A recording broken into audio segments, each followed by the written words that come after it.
Good morning student. मैं हूं engineer Imran sir. आप सभी को भारत एजुकेशन सर्कल के इस ऑनलाइन प्लेटफॉर्म में स्वागत करता हूं।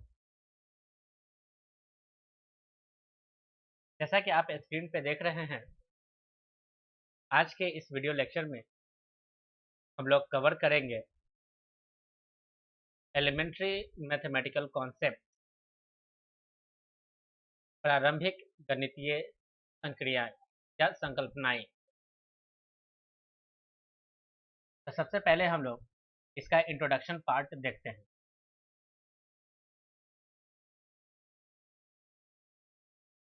जो मैंने अंडरलाइन किया है, सबसे पहले आप इन सेंटेंस के मीनिंग को देखें। यहाँ पे लिखा गया है, किसी भौतिक राशि के परिमाण को व्यक्त करने के लिए के आंकिक मान और मात्रा की आवश्यकता। मतलब क्या है स्टूडेंट, देखिए कि हम लोग किसी भी भौतिक राशि Q को आंकिक मान और उसके मात्रक से दर्शा सकते हैं। जहाँ पे Q का मतलब हो गया भौतिक राशि, का मतलब क्या हो गया, भौतिक राशि।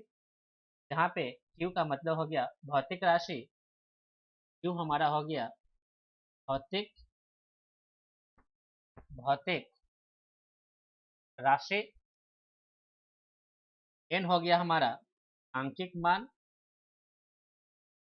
आंकिक मान, और U हो गया हमारा उस भौतिक राशि का मात्रा। तो सेंटेंस क्या कहा है स्टूडेंट, देखिए कि किसी भी भौतिक राशि को पूर्ण रूप से अगर आप व्यक्त करना चाहते हो तो आपको दो चीज की आवश्यकता है, एक उसकी आंकिक मान की और दूसरी है उसकी मात्रा की। नेक्स्ट सेंटेंस देखिए स्टूडेंट्स क्या बोला है।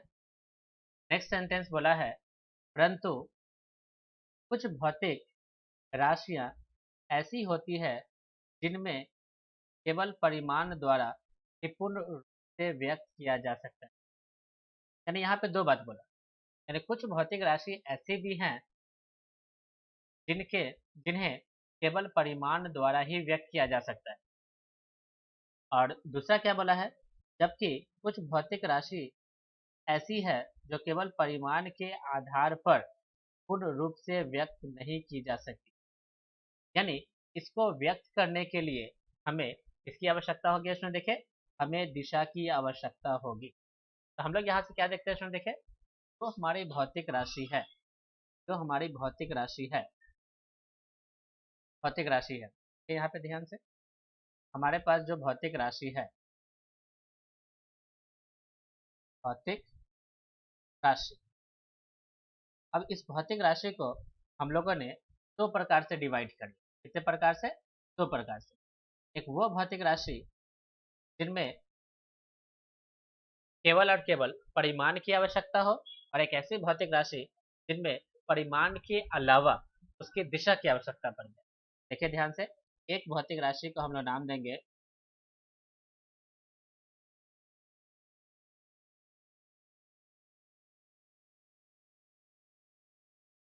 अदिश राशि नाम देंगे, और एक को हम लोग नाम देंगे क्या चीज, देखिए सदिश राशि नाम देंगे, इस राशि, सदिश राशि। ध्यान से देखिए, तो इसमें हम लोगों ने क्या देखा, सबसे पहले देखा कि किसी भी भौतिक राशि के परिमाण को यदि आप व्यक्त करना चाहते हो तो दो चीज की आवश्यकता है, फर्स्ट आंकिक मान, दूसरी है उसकी। लेकिन कुछ ऐसे भौतिक राशि होती है जिन्हें केवल परिमाण द्वारा व्यक्त किया जाता है, उसे हम लोग अदिश राशि कहते हैं। क्या कहते हैं उसमें बताइए, अदिश राशि। तो यहाँ पे केवल परिमाण, केवल केवल केवल क्या होता है, परिमाण, केवल परिमाण। और यहाँ पे परिमाण व दिशा दोनों, परिमाण व दिशा दोनों की आवश्यकता। ओके, सिंपल शब्द में बोला। चलिए स्टूडेंट्स, हम लोग नेक्स्ट पेज पे चलते हैं। नेक्स्ट स्लाइड क्या है, सदिश और अदिश राशियां, स्केलर एंड वेक्टर क्वांटिटीज। तो सबसे पहले हम लोग पढ़ेंगे अदिश राशि के बारे में। वे भौतिक राशि, देखिए ध्यान से आप, वे भौतिक राशियां जिन्हें पूर्णतः व्यक्त करने के लिए केवल परिमाण यानी आंकिक मान व मात्रक आवश्यकता होती है, की आवश्यकता नहीं होती है। अदिश राशि क्या कहलाती है स्टूडेंट बताइए? अदिश राशि कहलाती है कि वह भौतिक राशि जिन्हें पूर्णतः व्यक्त करने के लिए केवल परिमाण और परिणाम बनता है, आंकिक मान और मात्रक से हमें दिशा की आवश्यकता नहीं होती। इसके कुछ उदाहरण हैं, आप उदाहरण को ध्यान पूर्वक देख। उदाहरण क्या है इसमें देखे? द्रव्यमान क्या है? द्रव्यमान क्या है देखे? दूरी, फिर क्या है इसमें देखे? चाल, फिर क्या है? कार्य, ऊर्जा, समय, आयतन, ताप, घनत्व, ये सब भौतिक राशि है जो उदाहरण है किसके? अदिश राशि के। यानी इनको पूर्णतः व्यक्त करने के लिए हमें केवल परिमाण की आवश्यकता होती है, दिशा की आवश्यकता नहीं होती है। ओके स्टूडेंट्स, तो चलिए हम लोग नेक्स्ट पेज पे चलते हैं। और एक लाइन यहाँ पे स्टूडेंट्स हम लोग और लिख सकते हैं, इसे अंग्रेजी अल्फाबेट द्वारा दर्शाया जाता है। इसे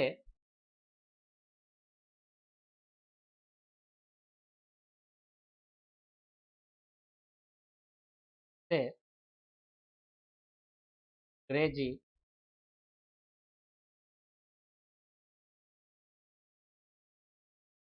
अक्षरों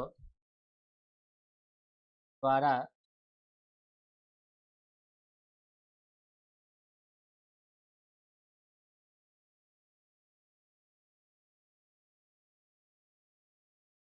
दर्शाया जाता है। जैसे कि हम लोग बात करेंगे दूरी की या द्रव्यमान की। द्रव्यमान को दर्शाना हो तो हम लोग यूज कर लेंगे किसको? एम को। अगर आपको दूरी को दर्शाना हो हम लोग यूज करेंगे किसको? एक्स को। इस प्रकार से हम लोग, जैसे मान लो अगर हमें चाल को दर्शाना हो, चाल को दर्शाने के लिए चलेंगे किसको? देखे? वी को। जितने भी अदिश राशि है यानी इनको हम लोग अंग्रेजी अक्षरों द्वारा दर्शाते हैं, जैसे कि द्रव्यमान एम से, दूरी को एक्स से और चाल को किससे? वी से। ओके, नेक्स्ट है स्टूडेंट्स हमारे पास सदिश, सदिश, सदिश राशियां यानी वेक्टर क्वांटिटीज। वेक्टर क्वांटिटीज, देखिए स्टूडेंट्स इसमें क्या कहा गया है कि वे भौतिक राशियां जिनमें परिमाण और दिशा दोनों होती है। यानी कि कुछ ऐसे भौतिक राशि होती है जिनको व्यक्त करने के लिए परिमाण व दिशा दोनों की आवश्यकता हो, और साथ ही साथ कहा गया कि जो सदिश के नियमों का पालन करती है, अर्थात इनका जोड़ना, इनका घटाना, इनका गुणा करना, ये सब सदिश नियम के अनुसार ही होता है। ये सब राशियां सदिश राशियां कहलाती है। इसके कुछ उदाहरण हैं। उदाहरण क्या है आप एक एक करके देखें। तो उदाहरण है स्टूडेंट्स विस्थापन, क्या है देखें? विस्थापन, वेग, बल, संवेग, बल आघूर्ण, क्या है स्टूडेंट देखें कि वे भौतिक राशि जिनको दर्शाने के लिए परिमाण व दिशा दोनों की आवश्यकता हो और साथ ही साथ ये सदिश के नियमों का पालन करती है। इसका मतलब ये हुआ कि इनका जोड़ना, इनका घटाना, इनका गुणा करना, ये सदिश के नियम के अनुसार ही होगा। ये सारी राशि क्या कहलाएंगे? सदिश राशि कहलाएंगे। और साथ ही क्या बोला गया है इसमें देखें कि सदिश राशि को दर्शाने के लिए हम लोग सदिश राशि को देखें कैसे दर्शाएंगे। सदिश राशि को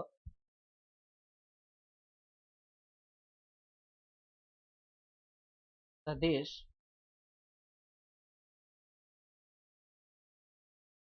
राशि को अंग्रेजी अक्षरों के ऊपर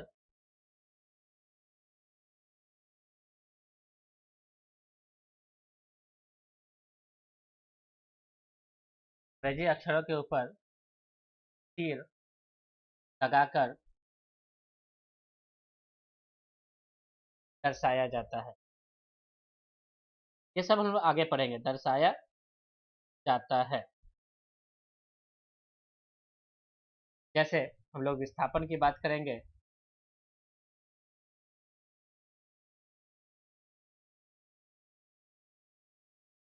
विस्थापन को x के ऊपर एरो लगा करके, वेग दर्शाना हो तो वेग को हम लोग b के ऊपर क्या लगाएंगे, देखिए एक एरो यानी तीर लगा लेंगे। हमें अगर बल दिखाना हो तो बल को दिखाने के लिए हम लोग क्या लिखेंगे, F, और इसके ऊपर क्या लगाएंगे स्टूडेंट, देखिए एरो लगाएंगे।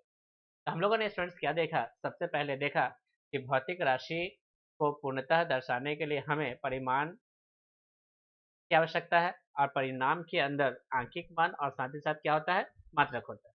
लेकिन कुछ भौतिक राशि ऐसे हैं जिनको दर्शाने के लिए केवल परिमाण की आवश्यकता होती है, वे हमारे अदिश राशि कहलाए। और जिनको कुछ भौतिक राशि ऐसी है जिनको दर्शाने के लिए परिमाण व दिशा दोनों की आवश्यकता होती है, तो उसको हम लोग कहे अदिश राशि, और उससे कुछ उदाहरण हम लोग ने देखा। ओके, नेक्स्ट याद इसमें देखें कुछ इंपॉर्टेंट पॉइंट्स, मतलब एक एक करके सारे इंपॉर्टेंट पॉइंट्स को देखेंगे। महत्वपूर्ण तथ्य, सबसे पहला पॉइंट क्या है, देखिए सबसे फर्स्ट पॉइंट में कहा कि यदि किसी भौतिक राशि में परिमाण व दिशा दोनों हो तो यह हमेशा सदिश नहीं। क्या कहा, देखिए स्टूडेंट, कि कोई भी भौतिक राशि जिनके अंदर यानी परिमाण व दिशा दोनों हो तो यह हमेशा सदिश नहीं होंगे। इसके सदिश होने के लिए सदिश नियमों का पालन करने की शर्त आवश्यक रूप से संतुष्ट होनी चाहिए। यानी केवल दिशा व परिणाम के आधार पे हम ये नहीं कहेंगे ये भौतिक राशि सदिश है। सदिश होने के लिए इसे सदिश के नियमों का पालन करना आवश्यक है, और सदिश के नियमों का जोड़ना, घटाना और गुणा के नियम को पालन करना होगा। ओके, जैसे कि उदाहरण दिया गया है, देखें कि भौतिक राशि जैसे कि विद्युत धारा, इसमें परिमाण व दिशा दोनों होती है, परंतु यह अदिश राशि है क्योंकि यह सदिश नियम का पालन नहीं करती है। सदिश नियम का पालन नहीं करती। जैसे कि हमारे एक राशि है जिसका नाम है भौतिक राशि, इसके अंदर आप देखिएगा तो परिमाण व दिशा दोनों है, लेकिन यह अदिश है क्योंकि यह सदिश के नियम का पालन नहीं करती है। आइए एक उदाहरण द्वारा इसको हम लोग समझते हैं। जैसे कि देखिए ये एक वायर है, देखिए ये एक वायर है और ये एक वायर, तीन वायर हम लोगों ने दिखा दिया। अब देखिए सर, यहाँ से एक करंट गया, मान लीजिए 4 एम्पियर, और यहाँ से कितना गया, देखिए 3 एम्पियर। तो हम लोग देखते हैं कि यहाँ से जो टोटल करंट पास हुआ होगा वो कितना गया होगा, 7 एम्पियर। तो एक जगह पे इस जंक्शन पे, इस संधि पे आप ध्यान से देखोगे, इधर से गया 4 एम्पियर, इधर से गया कितना, 3 एम्पियर। अब ध्यान से देखो तो 4 एम्पियर का परिमाण हो गया, और साथ साथ इसका दिशा है कि ये लेफ्ट से किधर गया है, राइट की ओर, ये डाउन से किधर गया है, अप की ओर। तो यहाँ पे आप देख सकते हो जो धारा है, विद्युत धारा के पास परिणाम भी है, दिशा भी है, लेकिन जैसे ही इसको जोड़ा गया तो रिजल्ट कितना आ गया, 7। ये जो 7 आया है, ये 7 एम्पियर जो हमारा फाइनल रिजल्ट आया करंट, ये 7 एम्पियर दर्शाता है कौन सा एडिशन को, तो ये है अदिश योग। कैसा योग है बताइए, अदिश योग। जबकि अगर इसको हम लोग सदिश योग करते तो इसका आंसर हमको दिखता है कितना, 5 एम्पियर। के आधार पे, सदिश के आधार पे, सदिश योग के आधार पे। तो आगे पढ़ेंगे सदिश योग से कैसे ये 5 आया है, लेकिन इसका जो एक्चुअल आंसर, जो वास्तविक इसका आंसर आ रहा है कितना, इसमें देखिए 7 एम्पियर। ये आंसर क्या है, गलत है। तो हम लोगों ने देखा कि विद्युत धारा जिसके पास दिशा व परिमाण दोनों है, ये अदिश राशि है, ये सदिश के नियम का पालन नहीं करती है। ओके, चलो ना नेक्स्ट पेज लेते हैं। नेक्स्ट सेक्शन देखिए, कुछ भौतिक राशियां ऐसी होती है जिन्हें न तो अदिश न ही सदिश श्रेणी में रख सकते। यानी क्या कहा गया इसमें, देखिए कि कुछ भौतिक राशियां ऐसी होती है जिन्हें ना तो हम सदिश कह सकते हैं ना ही अदिश कह सकते हैं। तो इन राशियों को हम लोग क्या कहते हैं, इसमें देखिए सदिश राशियां कहते हैं। इंग्लिश में इसे हम लोग टेंसर क्वांटिटी कहते हैं। क्या कहते हैं इसमें, देखिए टेंसर क्वांटिटी। बहुत इंपॉर्टेंट है कि कुछ भौतिक राशि ऐसी है जो ना तो सदिश के कैटेगरी में जाता है और न ही वो अदिश के कैटेगरी में जाता है। इन राशि को हम लोग सदिश राशियां कहते हैं। इन राशियों की स्वयं की कोई दिशा नहीं होती, इन राशि के पास अपना कोई दिशा नहीं होता है, परंतु परिमाण भिन्न भिन्न दिशाओं में भिन्न भिन्न होती है। आप ध्यान से देखिए स्टूडेंट्स, इसका कोई दिशा नहीं है, लेकिन हर एक दिशा में इसका जो परिमाण होगा वो अलग अलग होगा। ओके, तो ऐसे उदाहरण क्या क्या है? तो उदाहरण के रूप में है प्रतिबल, क्या है? प्रतिबल, जड़त्व, जड़त्व आघूर्ण, क्या कहते हैं? जड़त्व आघूर्ण, ये उदाहरण है। विद्युतशीलता, चुंबकीयशीलता, ओके, ये सब उदाहरण है स्टूडेंट्स किसके? ये सब उदाहरण है टेंसर क्वांटिटी यानी प्रदिश राशियां के, यानी वे राशि जो ना तो अदिश है न ही सदिश है, इसकी कोई दिशा नहीं होती है, लेकिन इनका परिमाण जो होता है वो अलग अलग दिशा में भिन्न भिन्न होता है। ओके, नेक्स्ट क्वेश्चन देखें। नेक्स्ट है हमारे पास सदिशों का निरूपण, यानी आप सदिश को किस प्रकार से दर्शाएंगे, यानी रिप्रेजेंटेशन ऑफ वेक्टर्स। देखिए स्टूडेंट्स क्या कहा गया, एक सदिश राशि को सरल सरल रेखा द्वारा दर्शाया जा सकता है, यानी व्यक्त किया जा सकता है।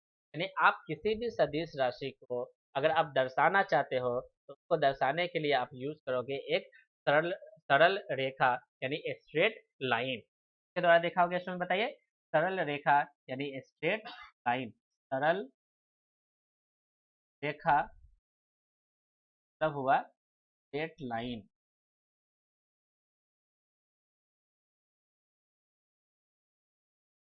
स्ट्रेट लाइन, ओके,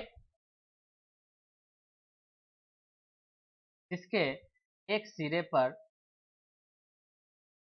तीर का निशान लगा दिया जाता है। जैसा कि आप फोटो में देख सकते हैं, देखिए कि ये रहा एक सीधी रेखा, एक पहला बिंदु P है, दूसरा बिंदु क्या है Q, और इसके एक सिरा पे हम लोगों ने क्या दिखा दिया, एक तीर का निशान लगा दिया। सरल रेखा की लंबाई सदिश का क्या कहलाता है, परिमाण, जबकि इसका निशान जो है वो दिशा को व्यक्त करता है। सिंपल सा मीनिंग हो गया। देखिए आप देखिए यहाँ पे एक तीर है, आप देख सकते हैं यहाँ से जो यहाँ की लंबाई है, ये जो पूरी लंबाई है, ये पूरी लंबाई आपको परिमाण को दर्शाएगा। किसको दर्शाएगा? लंबाई, लंबाई इक्वल टू ये उस सदिश का क्या हो जाएगा, परिमाण हो जाएगा। और जबकि ये तीर है, ये तीर है, ये तीर किसको दिखाएगा, तीर दर्शाएगा आपको दिशा को दर्शाएगा, तीर दर्शाएगा आपको दिशा। ओके, ये बिंदु P है और ये बिंदु क्या है, Q। जहां से सदिश प्रारंभ होता है, देखिए ध्यान से, जहां से सदिश प्रारंभ होता है, सदिश का क्या कहलाएगा, टेल कहलाता है। बहुत इंपॉर्टेंट पॉइंट है कि जिस बिंदु से सदिश प्रारंभ हो गया, यहाँ से सदिश स्टार्ट हुआ है, तो इस बिंदु को हम लोग कहेंगे टेल। क्या कहेंगे, टेल कहेंगे। और जहां सदिश का अंत होता है, अंत होता है, वह सदिश का क्या कहलाएगा, हेड कहलाएगा। ओके, टेल और हेड, इसको हम लोग कुछ कहेंगे, और इसको हम लोग सिरा कहेंगे। क्या कहेंगे, ओके, सिंपल सा मीनिंग।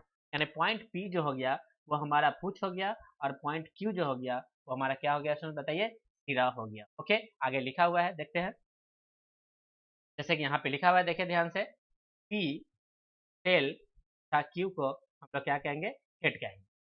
और ध्यान से देखिए स्टूडेंट, यहाँ पे क्या लिखा है, इसे PQ द्वारा व्यक्त किया जाता है। यानी स्टार्टिंग देखिए ध्यान से, इस बिंदु का आप ध्यान से देखिएगा, इस पॉइंट को अगर आप देखते हैं ध्यान से, तो ये पॉइंट था हमारा P, ये पॉइंट था आपका Q। तो स्टार्ट हुआ P से किधर, P की तरफ, तो इसको हम लोग लिखेंगे Q। जहाँ पे P का मतलब हो गया प्रारंभिक बिंदु और Q का मतलब हो गया अंतिम, दोनों बात लिखते हैं। क्या है, तो प्रारंभिक बिंदु, प्रारंभिक बिंदु, Q क्या है, तो Q है हमारा अंतिम बिंदु। Q क्या है, अंतिम बिंदु। ओके, सदिश को अंग्रेजी वर्णमाला, सदिश को अंग्रेजी वर्णमाला, सदिश को अंग्रेजी वर्णमाला के एक अक्षर द्वारा भी व्यक्त किया जा सकता है। जैसे कि इस PQ को हम लोग किसके द्वारा लिख सकते हैं, देखें, जैसे कि पी क्यू को हम लोग एक ए वेक्टर द्वारा दर्शा सकते हैं, ए वेक्टर द्वारा दर्शा सकते हैं। यानी इसी पी क्यू को हम लोग यदि चाहे इसे ए द्वारा दर्शा सकते हैं, यानी सदिश ए द्वारा दर्शा सकते हैं। ओके, नेक्स्ट पॉइंट क्या है, देखें कि इसे पी क्यू और एरो को उल्टा द्वारा नहीं लिख सकते। तो मान लीजिए ध्यान से, यदि हमको क्यू से किधर आना है, पी क्यू, देखिए एरो हम लोग इधर से लगाते हैं, क्यू से पी क्यू, तो हम लोग इसको ऐसे नहीं लिख सकते। देखिए कि हम लोग क्यू पी क्यू लिखे और एरो का निशान बदल दिए, प्रारंभिक बिंदु क्यू और अंतिम बिंदु पी, इसे ऐसा न लिख करके तो क्या करेंगे स्टूडेंट, इसे लिखने की कोशिश पी क्यू और एरो को ऐसे न लिख करके आप चाहो तो बाहर में नेगेटिव साइन लगा दो, या आप चाहो तो आप लिखो क्यू से स्टार्ट हुआ है, पी की तरफ बढ़ा है और एरो का आप ऐसे लगाओ। ध्यान से देखिए स्टूडेंट, पहले हमेशा प्रारंभिक बिंदु, आप बाद में क्या लिखेंगे, अंतिम बिंदु, या आप चाहो तो ऐसा लगा सकते हो कि आप अंतिम बिंदु पहले लिखो, बाद में प्रारंभिक बिंदु लिखो और उसके आगे कौन सा साइन लगाओ, नेगेटिव साइन लगाओ। जनरली हम लोग इस साइन का यूज करते हैं कि पहले आप प्रारंभिक लगाइए बिंदु, बाद में अंतिम बिंदु लगाइए और एरो का निशान लगाइए। ओके, तो जब भी हमको सदिश को व्यक्त करना हो तो हमेशा आप इस तरह से व्यक्त कीजिए, प्रारंभिक बिंदु पहले, अंतिम बिंदु बाद में और उसके ऊपर आप तीर का निशान। ओके, तो स्टूडेंट्स हम लोग आज की क्लास को यहीं पे समाप्त करते हैं। आप सभी लोग नोट्स को जरूर मेंटेन करें और साथ ही साथ टाइम टू टाइम उसे रिवाइज करें। मैं सभी स्टूडेंट से कहूँगा कि आप वीडियोस को लाइक करें और इसे अपने दोस्तों के साथ शेयर करें, ताकि वो लोग इसका ज़्यादा से ज़्यादा फ़ायदा उठा सकें। अगर आप हमारे चैनल पर नए हैं तो आप चैनल को सब्सक्राइब करें और साथ ही साथ बेल आइकन पर क्लिक करें और इसे अपने दोस्तों के साथ शेयर जरूर करें। ओके, थैंक यू स्टूडेंट्स, आपका दिन शुभ हो।